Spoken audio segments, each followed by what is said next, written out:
Pemirsa, penyebaran nyamuk Wolbachia untuk atasi demam berdarah dengue DBD ditunda di Denpasar dan Buleleng yang merupakan daerah pilot project di Bali. Penundaan ini terkait munculnya pro dan kontra dari masyarakat Bali.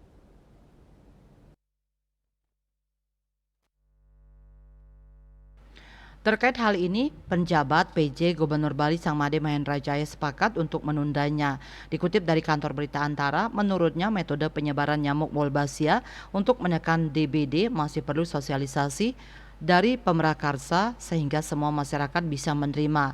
Sementara itu, Sekretaris Daerah Sekda Provinsi Bali, Dewa Made Indra mengapresiasi daya kritis dari masyarakat Bali terkait penolakan rencana penyebaran nyamuk Wolbachia yang sedianya akan disebar di Kota Denpasar dan Kabupaten Buleleng mulai November 2023. Ia mengakui tujuan penggunaan bioteknologi Wolbachia itu baik karena di Bali khususnya di Kota Denpasar kasus DBD tinggi sehingga diharapkan dapat menekan angka kasus DBD.